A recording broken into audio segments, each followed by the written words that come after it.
السلام علیکم ورحمۃ اللہ وبرکاتہ، نحمدہ ونصلی علی رسولہ الکریم، اما بعد فاعوذ باللہ من الشیطان الرجیم، بسم اللہ الرحمن الرحیم، رب اشرح لی صدری ویسر لی امری واحلل عقدۃ من لسانی یفقہوا قولی۔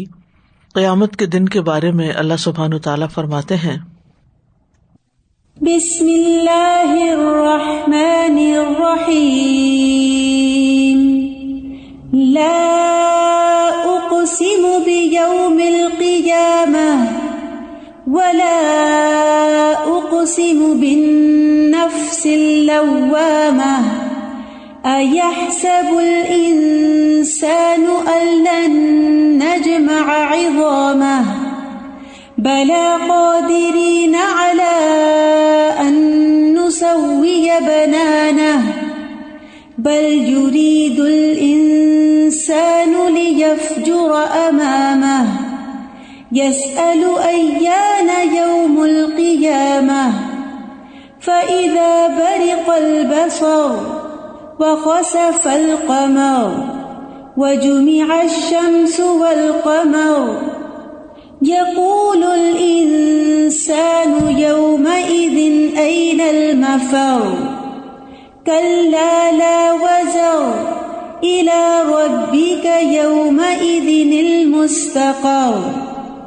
نہیں میں قیامت کے دن کی قسم کھاتا ہوں، اور نہیں میں بہت ملامت کرنے والے نفس کی قسم کھاتا ہوں۔ کیا انسان گمان کرتا ہے کہ بے شک ہم کبھی اس کی ہڈیاں اکٹھی نہیں کریں گے؟ کیوں نہیں، ہم انہیں اکٹھا کریں گے، اس حال میں کہ ہم قادر ہیں کہ اس کی انگلیوں کے پورے درست کر کے بنا دیں، بلکہ انسان چاہتا یہ ہے کہ اپنے آگے بھی نافرمانی کرتا رہے۔ وہ پوچھتا ہے اٹھ کھڑے ہونے کا دن کب ہوگا، پھر جب آنکھ پتھرا جائے گی اور چاند گہنا جائے گا اور سورج اور چاند اکٹھے کر دیے جائیں گے، اور انسان اس دن کہے گا کہ بھاگنے کی جگہ کہاں ہے؟ ہرگز نہیں، پناہ کی جگہ کوئی نہیں، اس دن تیرے رب ہی کی طرف جا ٹھہرنا ہے۔ تو وہ دن ہے رب سے ملاقات کا دن، حساب کا دن، جس دن انسان سے اس کی زندگی کے بارے میں سوالات کیے جائیں گے۔ تو آج ہم پڑھیں گے کہ اس دن کے جو سوال ہوں گے، حساب ہوگا، جن چیزوں پر باس پرس ہوگی، ان میں سے کچھ سوال ذاتی زندگی سے متعلق بھی ہوں گے، ہر انسان کی پرسنل لائف کے بارے میں۔ وہ سوال جو ہر ایک سے پوچھا جائے گا، اس کے بارے میں سنن ترمذی کی روایت ہے، رسول اللہ صلی اللہ علیہ وسلم نے فرمایا، قیامت کے دن کسی بندے کے قدم اس وقت تک نہ ہٹ سکیں گے، یعنی میدان حشر سے وہ ہل نہیں سکے گا، یہاں تک کہ اس سے اس کی عمر کے بارے میں سوال ہو، یعنی اپنے اوقات اس نے کہاں استعمال کیے، کن کاموں میں زندگی لگا دی، کہ اس نے کس چیز میں اسے صرف کیا، اپنے علم پر کتنا عمل کیا، یعنی جو سیکھا اس کو عمل میں کتنا لایا، مال کہاں سے کمایا، یعنی سورس آف انکم کیا تھا، اور کہاں خرچ کیا، اور اپنے جسم کو کس چیز میں گھلایا۔ اب دیکھیے کہ اگر یہ سوال کوئی انسان بھی ہم سے کرے، مثلاً کوئی استاد اپنے شاگرد سے کرے، یا والدین اپنے بچے سے کرے، یا کوئی حکومت اپنے لوگوں سے کرے کہ سورس آف انکم کیا ہے، کہاں خرچ کرتے ہو، یا اسی طرح علم کے بارے میں، تو آپ دیکھیے کہ انسانوں پر دنیا میں بھی کتنی پریشانی طاری ہو جاتی ہے، اور پھر دنیا میں تو انسان بہت ساری چیزوں کو اپنی مرضی سے آگے پیچھے بھی کر دیتے ہیں، چھپا جاتے ہیں، بہانے کر جاتے ہیں، جھوٹ بول جاتے ہیں، لیکن وہاں تو کوئی ایسا کر ہی نہیں سکے گا۔ تو اس سے یہ پتہ چلتا ہے کہ ان تین چیزوں کے بارے میں، اپنے وقت کے بارے میں، اپنے مال کے بارے میں اور علم کے بارے میں ہمیں خاص طور پر محتاط ہونے کی ضرورت ہے۔ پھر یہ کہ دنیا میں دی گئی نعمتوں کا حساب ہوگا۔ رسول اللہ صلی اللہ علیہ وسلم نے فرمایا، قیامت کے دن بندے کا سب سے پہلا حساب یہ ہوگا کہ اسے کہا جائے گا، کیا میں نے تیرے جسم کو تیرے لیے درست نہیں کیا تھا، یعنی تمہارے ہاتھ پاؤں سلامت تھے؟ کیا میں نے تجھے ٹھنڈے پانی سے سیراب نہیں کیا تھا، یعنی یہ ساری نعمتیں تجھے دی تھی، پھر ان نعمتوں کو پا کر تم نے کیا کیا؟ معمولی نعمتوں کا بھی سوال ہوگا۔ زبیر رضی اللہ عنہ سے مروی ہے، وہ کہتے ہیں جب یہ آیت نازل ہوئی کہ ثم لتسألن یومئذ عن النعیم، تو زبیر رضی اللہ عنہ نے پوچھا، یا رسول اللہ، ہم سے کن نعمتوں کے بارے میں سوال ہوگا جبکہ ہمارے پاس تو صرف کھجور اور پانی ہے؟ آپ نے فرمایا، آگاہ رہو، یہ سوال ضرور ہوگا، یعنی یہ پوچھا جائے گا۔ کیا ہوگا کہ ان نعمتوں کو حاصل کہاں سے کیا اور پھر ان کو استعمال کس طرح کیا، اس میں سے سوالی اور محروم کا حق نکالا کہ نہیں، اور جب یہ نعمتیں استعمال کر لی یعنی کھانے پینے کی، تو جسم میں جو طاقت آئی پھر اس جسم کو کس کام میں لگایا. پھر اس حساب کے وقت کچھ لوگ آسانی، معافی، نرمی اور رحمت پائیں گے، یعنی کچھ لوگوں کے لیے اللہ تعالیٰ کی طرف سے حساب میں آسانی ہوگی، ان کو معاف کر دیا جائے گا، ان کے اوپر سختی نہیں کی جائے گی، ان پہ اللہ کی رحمت ہوگی. وہ کون ہے؟ رسول اللہ صلی اللہ علیہ وسلم نے فرمایا، تم سے پہلے آدمیوں میں سے ایک آدمی کا حساب لیا گیا تو اس کے پاس کوئی نیکی نہیں تھی مگر یہ کہ وہ لوگوں سے لین دین کرتا تھا. وہ مالدار آدمی تھا، اپنے غلاموں کو حکم دیتا کہ وہ تنگ دست سے درگزر کرے. اللہ عز و جل نے فرمایا، ہم اس بات کے اس سے زیادہ حقدار ہیں کہ تم بھی اس سے درگزر کرو.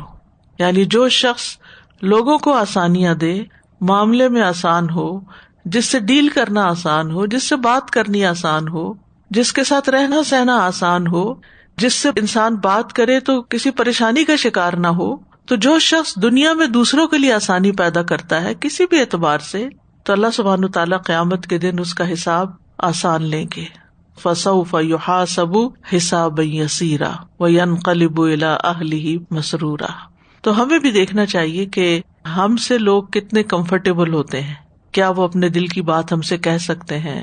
ہم سے کچھ لین دین کرتے ہوئے یا ان سے کوئی غلطی ہو جائے یا ان سے کچھ بھول ہو جائے تو درگزر کر سکتے ہیں یا نہیں کر سکتے. تو مزاج کی سختی جو ہے یہ انسان کے لیے بڑی نقصان دہ ہے. جو دوسروں کے ساتھ سختی کرے گا اللہ تعالیٰ پھر اس کے ساتھ سختی کا معاملہ کرے گا. دوسرا ہے وہ شخص جو دوسروں کے لیے فائدہ مند ہو، دوسروں کو فائدہ پہنچانے کا سوچے.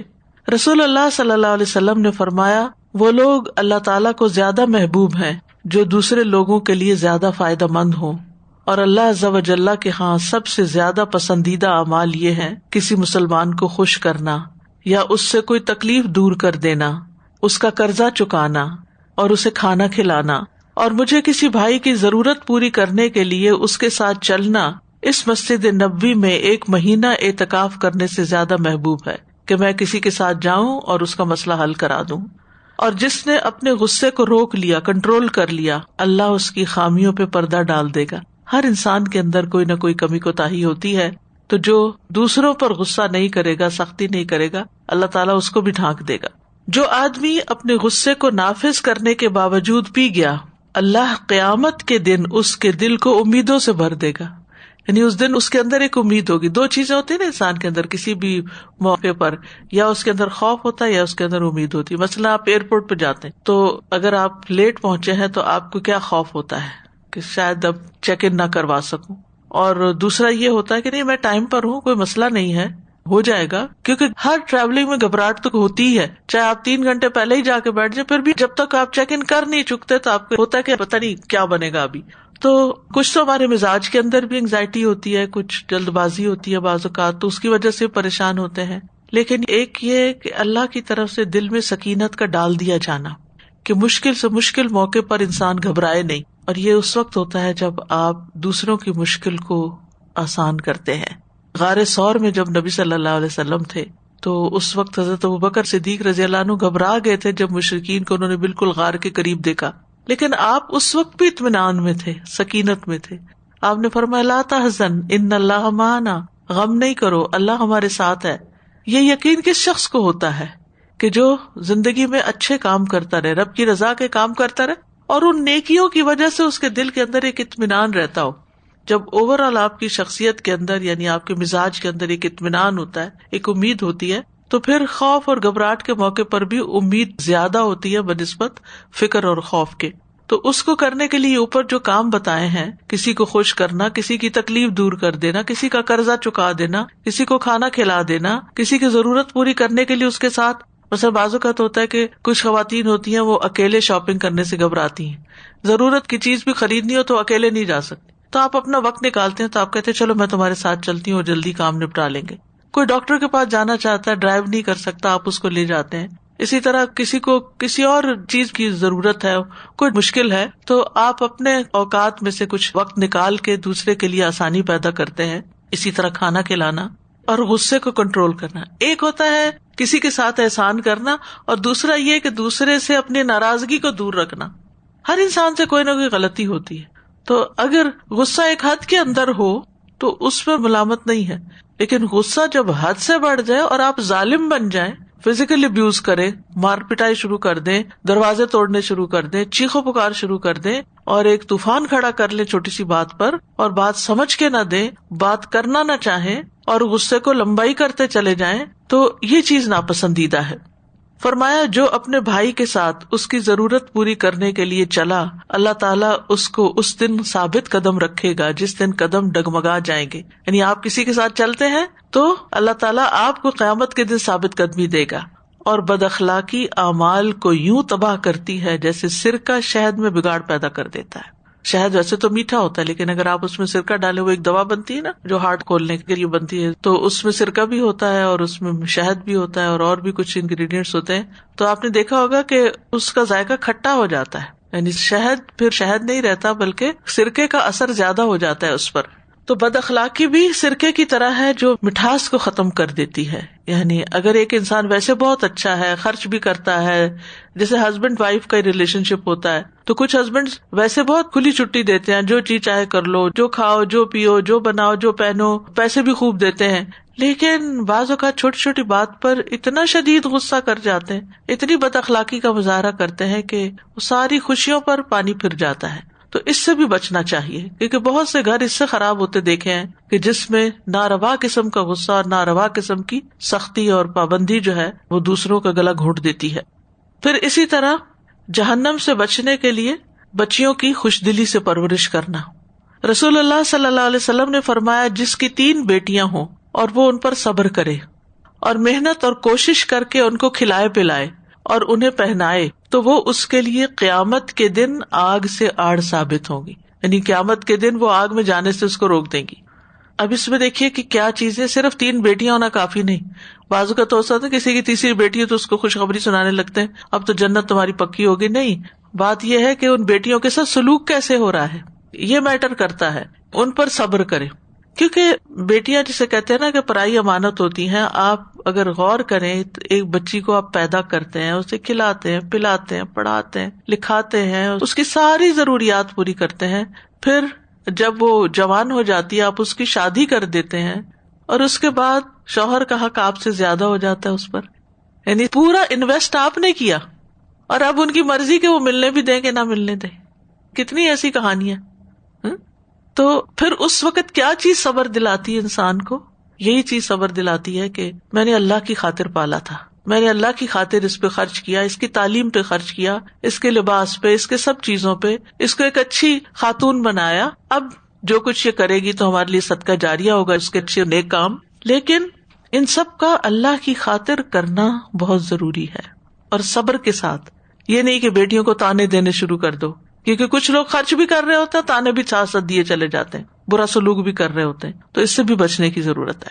پھر اللہ کی معافی پانے والے، رسول اللہ صلی اللہ علیہ وسلم نے فرمایا جو شخص کسی کی لغزش کو معاف کر دیتا ہے اللہ قیامت کے دن اسے معاف کر دیں گے۔ معاف کرنا ایک مشکل کام ہے، لیکن جو شخص معاف کر دیتا ہے اللہ سبحانہ تعالیٰ اس کو معاف فرما دیتے ہیں۔ پھر سودا واپس لے لینے والے دکاندار کی معافی، رسول اللہ صلی اللہ علیہ وسلم نے فرمایا جس نے اپنے بھائی سے سودا واپس کر لیا قیامت کے دن اللہ تعالیٰ اس کی لغزشوں اور غلطیوں کو معاف کر دیں گے۔ یہاں پر تو شاید آپ کو یہ بات سمجھ میں نہ آئے، کیونکہ یہاں تو عموماً جو سیل پالیسی ہے اس کے اندر یہ چیز شامل ہوتی ہے کہ اگر آپ کو چیز پسند نہیں آئے تو اتنے دن کے اندر آپ اس کو واپس کر سکتے ہیں، اور وہ آرام سے اس کو واپس کر لیتے ہیں۔ لیکن یہ ہے کہ ہمارے دین میں یہ بات بتائی گئی ہے کہ البیعان بالخیار، خرید و فروخت کرنے والے کے پاس اختیار ہے ما لم یتفرقا، جب تک وہ جدا نہیں ہوتے۔ یعنی اگر ایک مجلس میں بیٹھ کے سودا کر رہے ہیں اور کر لیا، پیسہ بھی لے لیا، چیز سائن بھی کر دی، لیکن ابھی اٹھے نہیں کہ کسی ایک کی نیت بدل جاتی، نہیں میرا نہیں دل چاہ رہا میں تمہیں دوں، یا میں نہیں چاہتا خریدوں، تو کوئی بات نہیں، آپ وہاں پر آپس میں پھر دوبارہ اپنی ڈیل کو انڈو کر سکتے۔ لیکن ایک دفعہ آپ گھر چلے گئے، اس مجلس سے نکل گئے، پھر اب بیچنے والے کو اختیار ہے کہ وہ آپ کا سودا واپس نہ لے۔ لیکن اس کے باوجود بھی اگر کوئی سودا واپس لے لیتا ہے، اسی طرح ہمارے ہاں رواج ہے کہ بیانہ لے لیتے ہیں، یعنی بات پکی کرنے کے لیے، مثلا 1 لاکھ کا سودا ہے تو 5,000 پہلے دے دو، اور اگر تم نے نہیں لیا تو پھر وہ 5,000 گئے۔ تو اب اگر کوئی وہ بیانہ 5,000 واپس کر دیتا ہے تو یہ کیا ہے؟ یہ ان چیزوں میں سے ہے کہ جو قیامت کے دن انسان کے لیے اللہ کے ہاں معافی کا سبب بنے گی. پھر اسی طرح رسول اللہ صلی اللہ علیہ وسلم نے فرمایا جو چڑیا کو ذبح کرتے ہوئے اس پہ رحم کرے گا قیامت کے دن اللہ اس پر رحم کرے گا.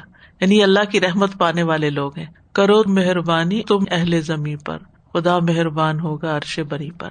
اب یہ جو چڑیا کی بات کی گئی، چڑیا سب سے چھوٹا جانور ہوتا ہے جس کو ذبح کیا جاتا ہے، اور اگر چڑیا کے اوپر نرمی اور رحمت کا ذکر ہے تو پھر مرغی اور بکری اور گائے اور اونٹ، ان سب چیزوں کے بارے میں آپ کیا کہتے ہیں؟ یعنی ان سب چیزوں پر بھی اللہ سبحانہ وتعالیٰ آپ پر اپنی رحمت نازل کرے گا اگر آپ ان کے ساتھ سکون کا معاملہ کرتے ہیں.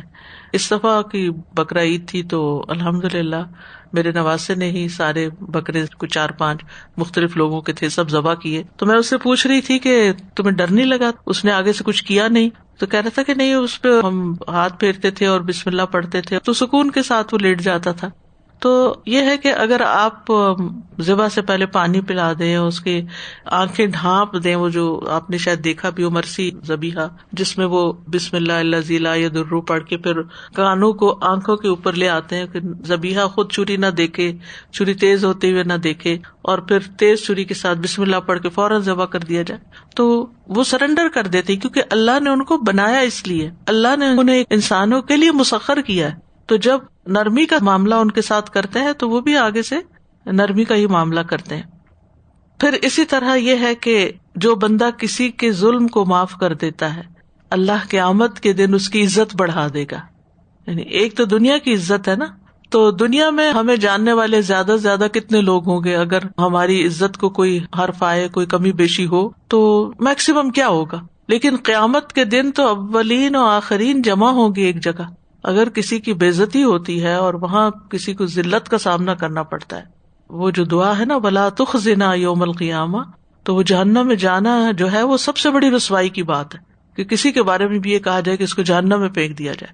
تو اس سے یہ پتا چلتا ہے کہ اگر کوئی شخص دنیا میں کسی کو معاف کر دے گا، اس کو ذلت سے بچائے گا، ظلم کا شکار نہیں ہونے دے گا، تو قیامت کے دن اللہ سبحانہ تعالیٰ بھی اس کی عزت میں اضافہ فرمائے گا.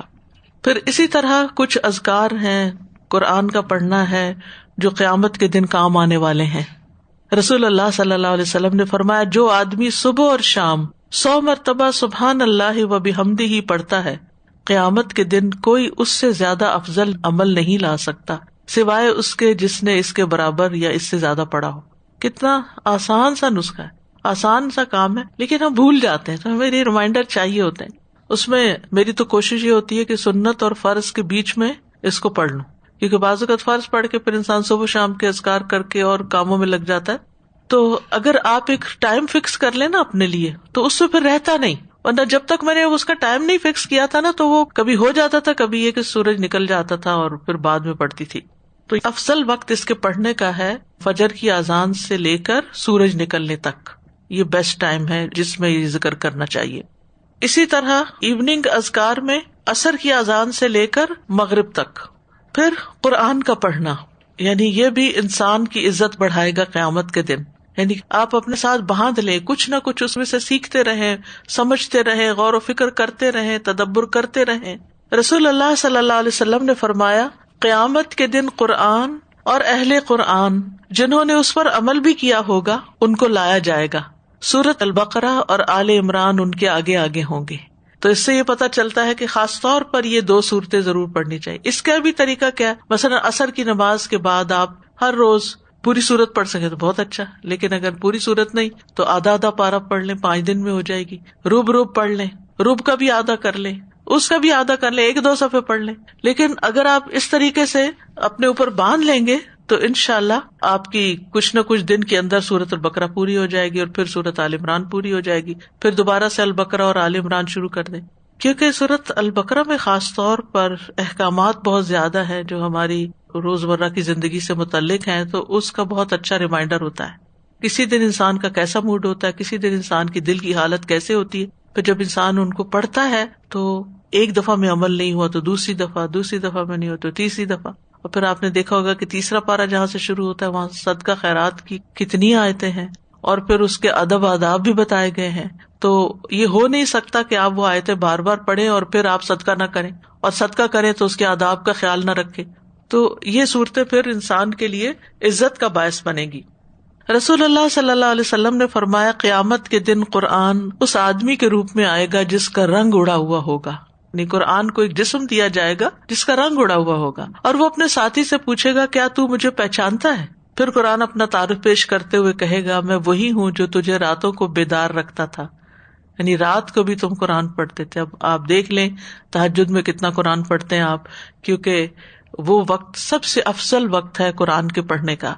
اور دوپہروں کو تجھے پیاسا رکھتا تھا، یعنی دن میں بھی تم پڑھتے تھے تو اس پڑھنے کی وجہ سے تمہیں پیاس لگتی تھی. اکثر ایسا ہی ہوتا ہے نا، جب پڑھ رہے ہوتے ہیں منہ سوکھنے لگتا ہے، پھر انسان کہتا ہے اچھا بھی اٹھتا ہوں پھر پانی لیتا ہوں. کبھی تو آپ پاس ہی بوٹل رکھ لیتے ہیں، کبھی نہیں بھی رکھتے.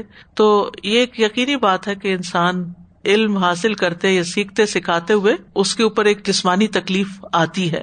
کبھی نیند قربان کرنی پڑتی ہے، کبھی بھوک قربان کرنی پڑتی ہے. اور یقیناً ہر تاجر اپنی تجارت کے پیچھے ہوتا تھا، اور میں آج ہر تاجر کو چھوڑ کر تیرے لیے ہوں کیونکہ تو نے میرے ساتھ وقت گزارا.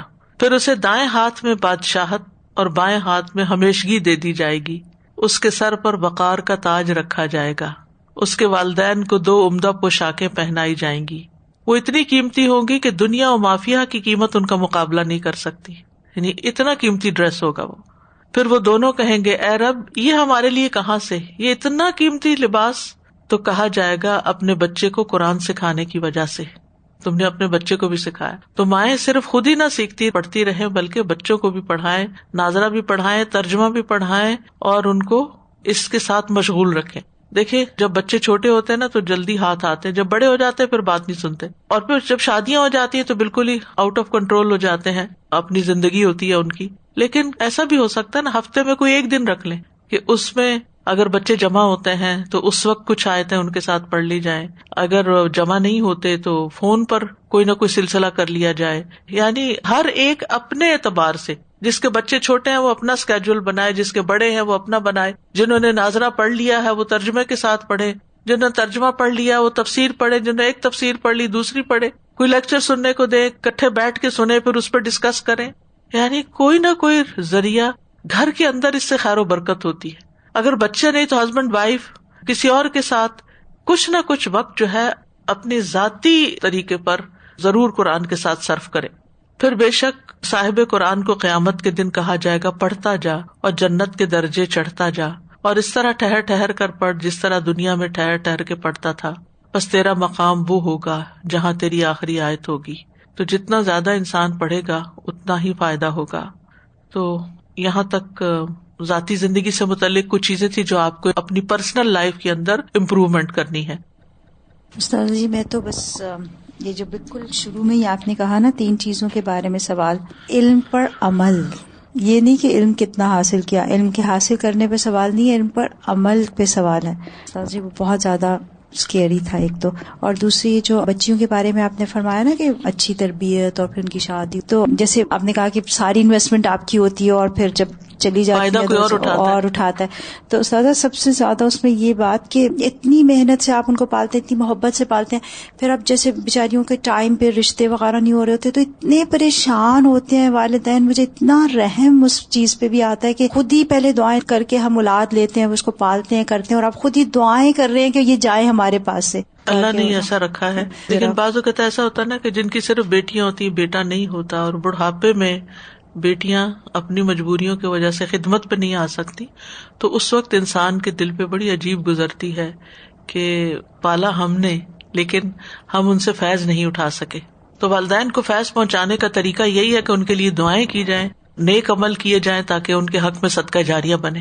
استاذہ یہاں علم کی جو بات آ رہی ہے تو علم کیسا بھی ہے، چاہے قرآن کا ہے، فائدہ مند علم جو ہے وہ اگر انسان کسی کو نہیں پہنچاتا، جیسے پورا ڈاکٹر بن جاتا ہے اور اس کے بعد کہتا ہے اب تو بس میرا پروفیشن میں چینج کر رہا ہوں، ٹائم ضائع کر دیا پورا 6-8 سال، بس یہ تو صرف آپ کی وجہ سے میں ڈاکٹر بناؤں، فیملی کی پریشر کی وجہ سے، تو وہ علم بھی ضائع ہو جاتا ہے، وہ کسی کو نہ پہنچا سکتا ہے اور اس کا وقت بھی ضائع. اسی طریقے سے قرآن کا علم بچے پڑھ تو لیتے ہیں، مگر جیسے آپ نے کہا کہ ترجمہ اور تفسیر کے ساتھ اور سمجھداری کے ساتھ جو سکھاتے ہیں ہم بچوں کو، تب جا کے وہ علم جو ہے وہ اپنی زندگی میں وہ لوگ لا سکتے ہیں. تب لا سکتے ہیں. خالی عربی پڑھ کے تو انہیں کیا پتا چلے گا کہ کیا لکھ رہا ہے.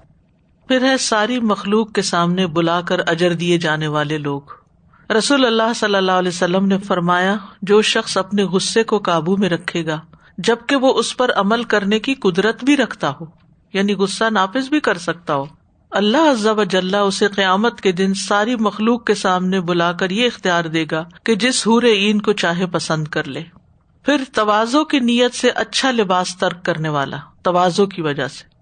رسول اللہ صلی اللہ علیہ وسلم نے فرمایا جو شخص تواضع کی نیت سے اچھے کپڑے پہننے کی قدرت کے باوجود سادہ لباس اختیار کرے، یعنی اس کے پاس گنجائش ہے کہ وہ بہت قیمتی لباس پہن سکتا ہے لیکن پھر بھی وہ نارمل لباس پہنتا ہے، اللہ تبارک و تعالیٰ اسے قیامت کے دن ساری مخلوق کے سامنے بلا کر یہ اختیار دے گا کہ وہ ایمان کے جوڑوں میں سے جسے چاہے پسند کر لے. اب یہ ایمان کے جوڑے کیا ہیں؟ امام ترمذی رحمہ اللہ اس روایت کو بیان کرتے ہوئے کہتے ہیں کہ حلل الایمان سے مراد وہ لباس ہے جو اہل ایمان کو جنت کے لباسوں میں سے عطا کیا جائے گا، یعنی اللہ اس کو اہل ایمان جن کے درجات مختلف ہوں گے ان کے مختلف لباسوں میں سے لباس منتخب کرنے کا اختیار دے گا.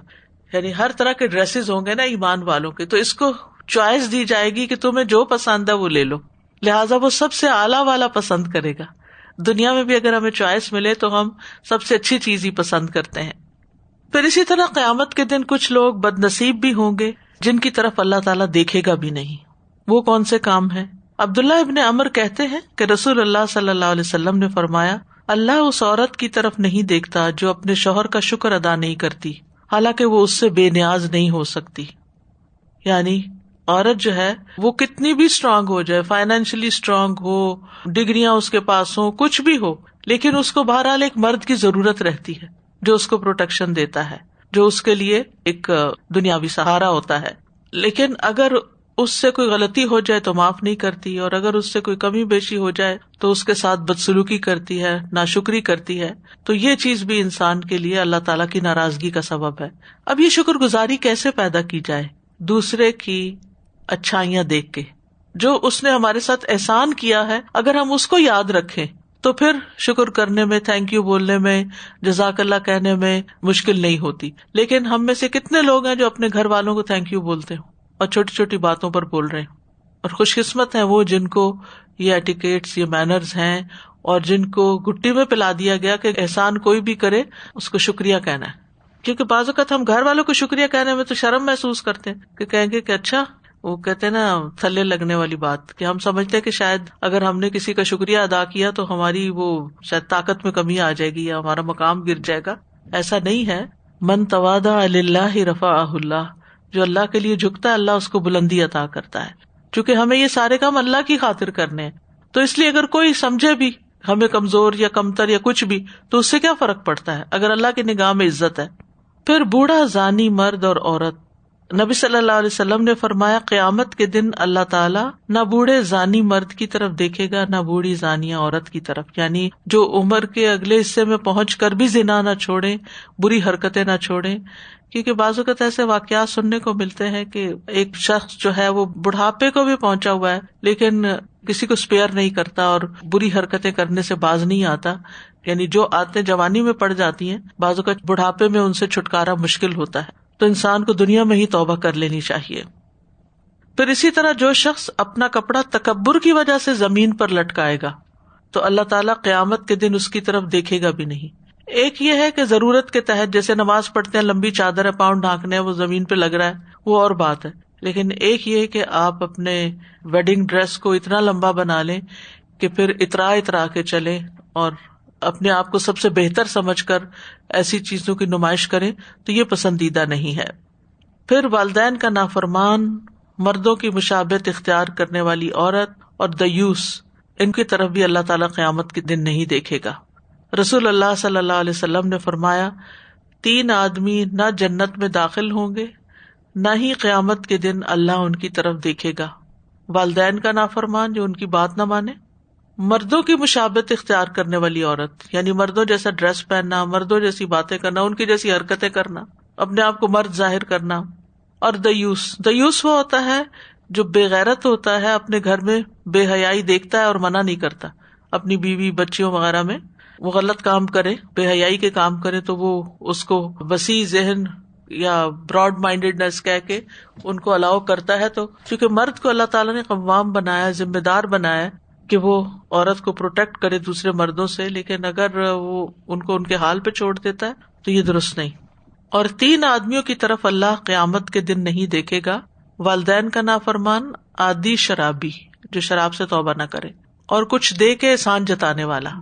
یعنی کچھ لوگوں کی عادت ہوتی ہے کہ ویسے وہ کام آ جاتے ہیں, مدد کر دیتے ہیں, چاہے گھر کے اندر ہو, چاہے ہمسایوں میں ہو, دوستوں میں ہو, کہیں بھی, لیکن اس کے بعد کہیں نہ کہیں جتاتے ضرور ہیں کہ ہم نے یہ کیا تھا. یہ چیز بھی انسان کے لیے بہت نقصان دہ ہے, بہت نقصان دہ, کہ نظر رحمت بھی نہیں ہوگی. اب دنیا بھی گئی, آخرت بھی گئی, خسرت دنیا والآخرہ. اسی طرح خواتین کی عادت ہوتی ہے کہ بچوں پہ احسان جتاتی رہتی ہیں. میں تمہیں پکا کر دیتی ہوں, میں تمہیں کھلاتی ہوں, پلاتی ہوں, یہ کرتی ہوں, تمہارا وہ کرتی ہوں, تم کچھ بھی نہیں کرتے. یہ کہنے کے بجائے کہ میں یہ کرتی ہوں, میں یہ کرتی ہوں, ویسے ہی آپ ان کو بتائیں کہ بڑے ہو کر ان کی ذمہ داریاں کیا بنتی ہیں. احسان نہ جتائیں. احسان جتانا چاہے شوہر کے آگے ہو, چاہے بچوں کے آگے ہو, چاہے دوستوں کے آگے ہو, یا ان نون غریبوں مسکینوں کے آگے ہو, یہ درست نہیں ہے. پھر وہ لوگ جن سے اللہ کلام بھی نہ کرے گا, مفاد پرست اور جھوٹے لوگ. رسول اللہ صلی اللہ علیہ وسلم نے فرمایا 3 آدمی ایسے ہیں جن سے اللہ قیامت کے دن بات نہیں کرے گا. یہ سب قیامت کے دن کے حالات ہیں, اور نہ ہی انہیں پاک کرے گا, اور ان کے لیے دردناک عذاب ہوگا. نمبر 1, وہ شخص جس کے پاس راستے میں زیادہ پانی اور وہ اس میں سے دوسرے مسافر کو نہ پلائے. اسی لیے جب انسان میں سے ٹرین وغیرہ پہ سفر کرے یا کسی پبلک ٹرانسپورٹ پر اور لوگ بھی ہوں, کچھ کھانے کو کھولے یا اپنا ڈرنک وغیرہ نکالے تو دوسرے کو بھی آفر کرے. نمبر 2, وہ شخص جو امام سے بیعت تو کرے اور بیعت کی غرض صرف دنیا کمانا ہو. اگر امام اسے کچھ دے تو بیعت پوری کرے, ورنہ توڑ دے. بعض لوگ ہوتے ہیں ووٹ دیتے ہیں اور پھر ووٹ دے کے کہتے ہیں کہ ہمارا کام کرو, چاہے جائز ہو یا ناجائز, اور اگر وہ نہ کرے تو پھر وہ ان کی پارٹی چھوڑ دیتے ہیں یا ویسے ہی ان سے تعاون چھوڑ دیتے ہیں. وہ شخص جو کسی دوسرے کو عصر کے بعد کچھ مال و متاع بیچ رہا ہو اور قسم کھائے کہ اسے اس سامان کی اتنی اتنی قیمت مل رہی تھی, اور خریدنے والا اسے سچا سمجھ کر اس کو لے لے حالانکہ اس کی اتنی قیمت نہیں مل رہی تھی, کیونکہ وہ وائنڈ اپ کرنے کا وقت ہوتا ہے نا, اور جلدی کا, تو اس میں یہ کہ اچھا لینا تو لو ورنہ یہ ہم بند کر رہے ہیں. تو دوسرا کہتا ہے اچھا چلو لے ہی لیتا ہوں, ٹھیک ہی لگ رہی ہے. تو وہ جلد بازی میں کوئی صحیح فیصلہ نہیں کرتا اور نقصان اٹھاتا ہے. تو اس طرح دھوکہ دینے والا جو ہے اس کا بھی یہی حال ہوگا. پھر ایک اور حدیث میں صحیح مسلم کی رسول اللہ صلی اللہ علیہ وسلم نے فرمایا 3 قسم کے آدمیوں سے قیامت کے دن اللہ کلام نہیں کرے گا, نہ ان کو پاک کرے گا, بلکہ ان کے لیے دردناک عذاب ہوگا. نمبر 1, بوڑھا زانی. نمبر 2, جھوٹا حکمران. اور نمبر 3, تکبر کرنے والا فقیر. ہے محتاج, ضرورت مند ہے, لیکن متکبر ہے, یعنی اگر اس کو کچھ دیا جائے تو وہ اس کو ناپسند کر کے پھینک کے چلا جائے کہ مجھے یہ نہیں, مجھے تو وہ چاہیے. پھر احسان جتلانے والا. رسول اللہ صلی اللہ علیہ وسلم نے فرمایا احسان جتانے والا, جھوٹی قسم کھا کے سامان فروخت کرنے والا, تہبند کو ٹخنوں کے نیچے لٹکانے والا, یہ 3 قسم کے ایسے آدمی ہوں گے جن سے اللہ قیامت کے دن بات نہیں کرے گا. یہ جو دیوس کا ورڈ آیا پہلے بھی آیا تھا, ہم نے کلاسز میں پڑھا تھا, لیکن آج بھی ایسا لگ رہا ہے جیسے یہ بے غیرتی اور بے حیائی سے جو مرد روکتے نہیں ہیں اپنے ہی گھر والوں کو, اس میں یہ سارے رواج اور رسمیں جو ہے, مہندی ہوتی ہے, مایوں ہوتا ہے, گھروں میں آدمی خرچ کرتے ہیں نا سارا گھر سجانا اور سب کچھ, اور پھر اپنی بیٹیاں اور گھر والے پریکٹس کر رہے ہوتے ہیں 10-15 دن پہلے سے گھر میں. سو یہ سب آدمی مردوں کے سامنے پورے نامحرموں کے سامنے ڈانس ہو رہے ہوتے ہیں. دا ڈے پریکٹس 15 دن پہلے ہوتی ہے, پھر اس دن اپنے ہی دوستوں کے ساتھ بیٹھے ہوتے ہیں اور اپنی بیٹی ڈانس کر رہی ہوتی ہے. میں کہتی ہوں یہ تو ہم اپنی آنکھوں سے دیکھ چکے ہیں یہ ساری دیوسیت. دوسرا یہ کہ یہ جتنا بھی میڈیا ہے ہمارا وہ بھی مردوں کے ہاتھ میں ہے, ایڈورٹائزنگ اینڈ ایوری تھنگ. اپنی ہی بچیوں کو منع نہیں کرتے کہ اتنی گندی فیلڈ میں تم نہیں آؤ, حالانکہ ہم تو بچپن سے یہ سنتے آئے نا کہ یہ فیلڈ صحیح نہیں ہے.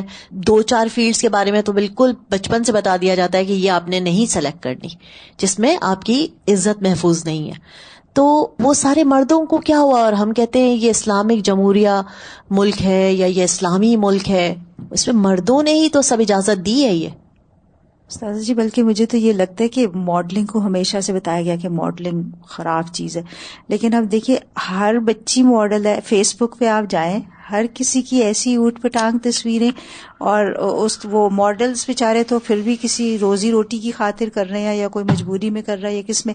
اب یہ تو بلا وجہ بغیر وجہ کے ایک سے ایک بچی جو ہے وہ ماڈل بنی ہوئی، یعنی بیسٹ سے بیسٹ طریقے سے میک اپ کر کے پھر اپنی فوٹو نکال کے پھر ڈال دینا، اسنیپ چیٹ پہ ڈال دینا. سب مرد دیکھ رہے ہیں، عورتیں دیکھ رہی ہیں، کوئی منع ہی نہیں کرتا. کوئی پتہ ہی نہیں کون کون دیکھ رہا ہے، پتہ نہیں. اور پھر وہ کیسے کیسے استعمال ہوں گی یہ بھی نہیں پتا.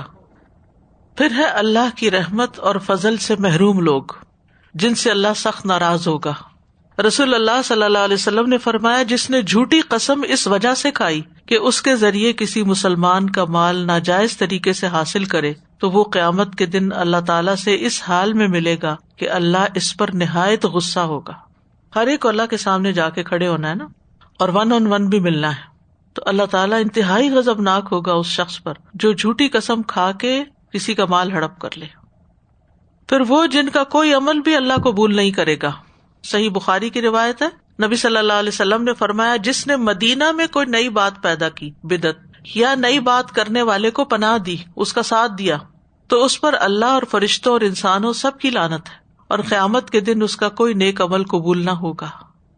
مدینہ کی خاص طور پر بات کیوں کی گئی؟ کیونکہ لوگ ان کے طرز عمل کو اپناتے ہیں نا، کہ وہاں بھی تو یہ ہوتا ہے. اکثر یہ ہوتا ہے نا، ہم کہتے ہیں مکہ میں بھی ہوتا ہے، مدینہ میں بھی ہوتا ہے، مسجد نبوی میں یہ ہوتا ہے. تو اگر وہاں کوئی بدعات شروع کر دے تو وہ بہت بڑے خسارے میں ہے. اور جس نے اپنے مالکوں کی اجازت کے بغیر دوسرے لوگوں سے موالات قائم کر لی، اس پر فرشتوں اور انسانوں سب کی لعنت ہے. قیامت کے دن اس کا کوئی نیک عمل قبول نہ ہوگا. ہوتا یہ ہے کہ جب کوئی آقا اپنے غلام کو آزاد کرتا ہے تو آزادی کے بعد بھی اس کی نسبت اسی پرانے آقا کی طرف رہتی ہے، تو اس کو چینج نہیں کر سکتے، اور اگر کوئی چینج کرے تو اس کے ساتھ یہ ہوگا. اور مسلمانوں کا ذمہ ایک ہے، یعنی قول و قرار، کسی کو پناہ دینا. ایک ادنا مسلمان کے پناہ دینے کو بھی قائم رکھنے کی کوشش کی جائے گی. جیسے فتح مکہ کے دن نبی صلی اللہ علیہ وسلم نے ام ہانی کو کہا تھا کہ جو ان کے ہاں پناہ لے گا اس کو پناہ دی جائے گی. بس جس نے کسی مسلمان کی دی ہوئی پناہ کو توڑا، یعنی پناہ دے کے قتل بھی کر دیا مثلاً، یا اس کو کسی اور کے حوالے کر دیا، اس پر اللہ کی فرشتوں اور انسانوں سب کی لعنت ہے. قیامت کے دن اس کا کوئی نیک عمل قبول نہیں کیا جائے گا. یعنی کچھ اعمال تو بہت ہی ڈرنے کے، بچنے کے ہیں کہ ایسا کوئی کام نہ کیا جائے کہ باقی سب کچھ بھی ڈرین ڈاؤن ہو جائے. اللہ کے فضل سے محروم رہنے والے، نبی صلی اللہ علیہ وسلم نے فرمایا، جو شخص زائد پانی یا زائد گھاس کسی کو دینے سے روکتا ہے، اللہ تعالیٰ قیامت کے دن اس سے اپنا فضل روک لے گا. اب یہ گھاس پانی کی بات یہ کہ ہر ایک کی ضرورت کی چیزیں ہیں نا، لیکن عمومی طور پر بھی اگر دیکھا جائے تو ہمارے دین میں زائد چیزوں کو دے دینے کا مزاج پایا جاتا ہے کہ جو تمہارے استعمال کی نہیں، جو تمہاری سے ایکسٹرا ہو گئی ہیں، ان کو ضرورت مندوں کو دے دو، دوسروں کو دے دو. قرآن مجید میں آتا ہے، یسألونک ماذا ينفقون قل العفو، یہ پوچھتے ہیں کہ کیا خرچ کریں، کیا دیں دوسروں کو. کہا جو زائد ہے وہ دے دو، یعنی اپنی ضروریات پوری کرو. یہ نہیں کہ اپنے بچے بھوکے مر رہے ہو اور تم باہر خیرات کر رہے ہو، لیکن یہ کہ اگر تمہاری ضرورت سے کچھ بچ گیا ہے تو اس کو ضائع نہیں کرو، پھینکو نہیں، بلکہ ان تک پہنچا دو کہ جو ضرورت مند ہے. اور اسی طرح اگر کسی کے پاس ایکسٹرا چیز ہے اور دوسرا ضرورت مند بیٹھا ہے ہاتھ پہ ہاتھ رکھ کے مجبور ہو کے، تو یہ نہیں کہ اچھا میری تو یہ کل کام آئے گی، نہیں، اس کو دے دو تاکہ اس کے کام آئے. جیسے پانی ہے، گھاس ہے، پانی انسانوں اور جانوروں دونوں کے کام آتا ہے، اور گھاس جانوروں کے کھانے کے کام آتی ہے. ذلت پانے والے، رسول اللہ صلی اللہ علیہ وسلم نے فرمایا، جو لوگوں کو ریاکاری کے طور پر دکھانے کے لیے کام کرے گا، اللہ قیامت کے دن اس کی ریاکاری کا حال لوگوں کو سنا دے گا. اور جو لوگوں کو تکلیف میں مبتلا کرے گا، اللہ تعالیٰ قیامت کے دن اسے تکلیف میں مبتلا کرے گا. استغفر اللہ، یہ کتنا ڈرنے کی بات ہے. کچھ لوگ تو ایسے ظالم ہوتے ہیں، اتنے سنگ دل ہوتے ہیں، ان کو دوسروں کو ٹیز کر کے، دوسروں کو ذلیل کر کے، دوسروں کو تکلیف دے کے، سوتے کو جگا کے ان کو مزہ آتا ہے. یعنی ان کو احساس ہی نہیں ہوتا کہ یہ میں جو کام کر رہا ہوں، یہ جو بات کر رہا ہوں، یا جو ایکشن کر رہا ہوں، اس سے کسی کو تکلیف ہوگی. تو جو لوگوں کو مشقت میں ڈالے گا، ان کے بس سے باہر ان کے اوپر کام ڈالے گا. مثلا آپ کسی کو کام پہ رکھتے ہیں، ہائر کرتے ہیں، جاب پہ رکھتے ہیں، تو آپ اس کو اتنا ہی کام دیں جتنا وہ کر سکتا ہے، اس سے زیادہ کہ ایکسپیکٹ نہ کریں کہ اس کی ساری لائف صحت متاثر ہو جائے، گھر والے متاثر ہو جائیں، باقی چیزیں جو ہے وہ آؤٹ آف کنٹرول ہو جائیں. تو دوسروں کے ساتھ سختی نہیں کرنی چاہیے، تکلیف نہیں دینی چاہیے دوسروں کو. بیسیکلی اسی طرح جیسے اگر کوئی ڈاکٹر ہے یا کوئی نرس ہے یا آپ کے گھر میں بوڑھے بزرگ ہیں، آپ نے ان کو اٹھانا ہے، بٹھانا ہے، کوئی بھی معاملہ کرنا ہے تو ان کو تکلیف نہ دیں، یعنی نرمی سے معاملہ کریں، آسانی سے معاملہ کریں، لحاظ رکھیں، احساس کریں. ہوتا نا کہ کچھ لوگوں کے اندر احساس ہوتا ہے، وہ دوسرے کی تکلیف کو سمجھتے ہیں، اور کچھ لوگ اتنے بے حس ہوتے ہیں کہ دوسرا تڑپتا بھی رہے تو ان کے کان پہ جوں نہیں رینگتے. تو ہم یہ دیکھ لیں کہ جو ہم کسی کے ساتھ کر رہے ہیں نا، کل وہ ہمارے ساتھ ہونے والا ہے. پھر اسی طرح کچھ اور لوگ ہوں گے جن کے اعمال ضائع ہو جائیں گے. صوبان کہتے ہیں نبی صلی اللہ علیہ وسلم نے فرمایا، میں اپنی امت کے ان لوگوں کو جانتا ہوں جو روز قیامت تہامہ پہاڑوں کی مثل ڈھیروں نیکیاں لے کر آئیں گے، لیکن اللہ ان کی نیکیوں کو فضا میں پھیلے ہوئے غبار کے باریک ذروں کی طرح اڑا دے گا، بے اہمیت کر دے گا. صوبان نے کہا، اللہ کے رسول، ایسے لوگوں کی صفات بیان کر دیجئے، ذرا ان کی وضاحت کر دیجئے، کہیں ایسا نہ ہو کہ ہم لا علمی میں ان کی صف میں کھڑے ہو جائیں. آپ نے فرمایا، خبردار، وہ تمہارے ہی بھائی ہوں گے، تمہاری ہی نسل سے ہوں گے، رات کو تمہاری طرح قیام کریں گے، لیکن وہ ایسے لوگ ہوں گے کہ تنہائیوں میں اللہ کے حرام کردہ امور کا ارتکاب کریں گے، یعنی اکیلے میں حرام کام کریں گے چھپا کے سب سے. اب اس میں آپ دیکھیے کہ کتنا خطرہ بڑھ گیا ہے کہ انسان اپنے سیلز کے اوپر، اپنے گیجٹس کے اوپر ایسی چیزیں چھپ چھپا کے بھی نہ دیکھے کہ مجھے کوئی دیکھ نہیں رہا، اور اگر کوئی دیکھے تو ایک دم جھٹ سے بند کر دے. تو ایسی چیزیں جن کا آپ کو پتا ہے کہ آپ پبلک میں نہیں کر سکتے تو کوشش کریں کہ وہ اکیلے میں بھی نہ کریں. پھر مال اور حکومت والوں پر حساب کی سختی ہوگی. نبی صلی اللہ علیہ وسلم نے فرمایا، قیامت کے دن اجتماع ہوگا تو کہا جائے گا، اس امت کے فقراء کہاں ہیں؟ آپ نے فرمایا، پس ان سے کہا جائے گا، تم نے کیا عمل کیے؟ وہ کہیں گے، اے ہمارے رب، ہم آزمائش میں ڈالے گئے تو ہم نے صبر کیا، اور تو نے اموال اور حکومت کا والی ہمارے علاوہ دوسرے لوگوں کو بنایا تھا. اللہ تعالیٰ فرمائے گا، تم نے سچ کہا. پس وہ لوگوں سے قبل جنت میں داخل ہو جائیں گے، اور حساب کی سختی مال اور حکومت والوں پر رہ جائے گی. یعنی گورنمنٹ میں جانے کا سب کو شوق ہوتا ہے، گورنمنٹ کی نوکری بڑی اچھی لگتی ہے، بڑے اس میں بینیفٹس ہوتے ہیں، لیکن یہ ہے کہ ذمہ داری بھی اتنی، کیونکہ پبلک کے مال سے تنخواہ دی جا رہی ہوتی ہے اور پبلک سروس ہوتی ہے. تو اگر اس میں کوئی شخص کمی بیشی کرتا ہے تو سب کو نقصان ہوتا ہے، سب کو تکلیف ہوتی ہے، تو اس کا پھر حساب بھی سخت ہوگا. صحابہ نے عرض کیا، اس دن ایمان والے کہاں ہوں گے؟ آپ نے فرمایا، ان کے لیے نور کی کرسیاں رکھی جائیں گی، ان پر بادل کے سائے کیے جائیں گے. وہ دن مومنوں پر دن کی ایک گھڑی سے بھی زیادہ مختصر ہوگا. یعنی جتنا جس کا ایمان اچھا ہوگا اتنا ہی قیامت کا دن اس کے لیے آسان ہو جائے گا. پھر ہے خسارہ پانے والے. رسول اللہ صلی اللہ علیہ وسلم نے فرمایا، جو اللہ کے اقتدار کو دور خیال کرتا ہے، یعنی سمجھتا کہ میری پکڑ نہیں ہوگی، اللہ قیامت کے دن اس کو دور کر دے گا، یعنی اس سے کلام نہیں کرے گا یا بات نہیں کرے گا. نبی صلی اللہ علیہ وسلم نے فرمایا، جس نے حکمران کی اطاعت سے ہاتھ اٹھا لیا تو اللہ تعالیٰ سے قیامت کے دن اس حال میں ملے گا کہ اس کے پاس کوئی دلیل نہیں ہوگی. پھر اسی طرح باتوں میں جیتنے والے کا انجام، جو ناحق کسی کا مال ہڑپ کر جائے. نبی صلی اللہ علیہ وسلم نے فرمایا، تم اپنا جھگڑا میرے پاس لاتے ہو، اور ہو سکتا ہے کہ تم میں سے کوئی اپنی دلیل کو دوسرے سے زیادہ عمدہ طریقے سے بیان کرنے والا ہو، اور میں اس کے لیے فیصلہ کر دوں اس بات پر جو میں نے اس سے سنی. پھر میں جس کے لیے اس کے بھائی کا حق دلا دوں تو اسے نہ لے. یعنی اس طریقے پر اگر میں کسی کو حق دلا دوں، کیونکہ میں اس کے لیے جہنم کا ایک ٹکڑا کاٹ کے دے رہا ہوں. یعنی اگر کوئی چیز آپ کی نہیں لیکن آپ چرب زبانی سے دوسرے کا حق چھین لیتے ہیں اور ہتھیا جاتے ہیں کہ یہ تو میری ہے اپنی بنا کے، تو ایسا شخص قیامت کے دن جہنم کا ایک ٹکڑا اس کے بدلے میں لے گا. استاذہ، یہ جو زائد گھاس اور زائد پانی کی بات ہو رہی تھی تو میں سوچ رہی تھی ہمارے فریج کتنے بھرے رہتے ہیں استاذہ جی. وہ نئی گروسری آ گئی، پیچھے والی چیزیں پیچھے چلی گئی اور پھر وہ گل سڑ کے پھر جاتی ہیں. تو مجھے یہ لگتا ہے کہ جیسے ہر نیا فریش سٹاک آنے سے پہلے اگر ہم تھوڑا کلین اپ کر لیں، کوئی نیبرز میں دے دیا، ایون اپنے بچوں کو اگر آپ فروٹ وغیرہ کاٹ کے دے دیں تو وہ کھا لیتے ہیں، اور اس طرح سے پڑا تو بالکل ہی وہ بیکار ہو جاتا ہے. تو مجھے لگ رہا تھا اس کا بھی پھر حساب ہے نا، زائد چیز ہے اور جو ہم نے بیکار کر دی اور کسی کو دی نہیں ہم نے. لوگوں کی تکلیف کا احساس کرنا، خاص طور پہ کئی دفعہ گھر میں ہی لوگ ہوتے ہیں، ماں باپ ہیں، بچے ہوتے ہیں چھوٹے بھی، ہر قسم کے لوگ. اور میں تو ان کو دیکھتی ہوں کہ جو بوڑھے ہوتے ہیں وہ بھی ایک جگہ باؤنڈیڈ ہوتے ہیں، باہر نہیں نکل سکتے اپنی تکلیفوں پریشانیوں کی وجہ سے، نہ وہ زیادہ بتاتے ہیں. کئی تو بہت اولاد سے ڈرتے رہتے ہیں کہ ہم اگر یہ بات کر دیں گے تو پتہ نہیں ہمیں یہاں سے نکال دیا جائے گا، اور اگر ہم نے یہ بات کر دی تو پتہ نہیں ہمارے بیٹے کو بری لگے گی. کبھی کوئی آ بھی جائے اور اس کے ساتھ نادانستہ طور پر کوئی اپنا شیئر بھی کر دیں تو اندر خوف سے ان کے برے حال ہوتے ہیں. تو اگر ان سے کبھی کوئی وزٹ کرنا جائے، میں تو کہتی ہوں ان کے رازوں کو بھی راز رکھا جائے، ان کی بات سن لی جائے، ان سے بیٹھ کے آرام سے بات کی جائے. یہ بھی آسانیاں دینے والی بات. سازا یہ جہاں پر آپ نے بتایا تھا کہ یہ لوگ جو ہوتے ہیں ایک قسم کی ذہنی بیماری بھی کہلاتی ہے، یہ جو سیڈسٹ پیپل ہوتے ہیں، یہ دکھ خود دیتے ہیں تب بھی انہیں خوشی ہوتی ہے، اور اگر ان کے جاننے والوں میں سے کسی کو کچھ تکلیف ہوتی ہے تو بجائے سے کہ اس وقت یہ ان کے دل میں تکلیف ہو، خوشی محسوس کرتے ہیں. اور اس طرح کی بیماریاں یعنی سائیکوسس میں ہی کہلاتی ہیں زیادہ تر.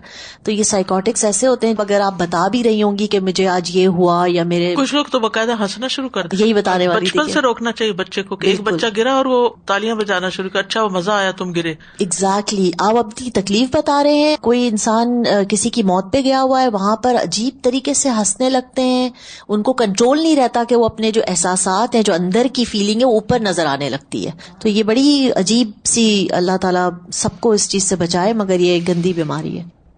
وآخر دعوانا الحمد للہ رب العالمین. سبحانک اللہم وبحمدک، اشہد ان لا الہ الا انت، استغفرک واتوب الیک. السلام علیکم ورحمۃ اللہ.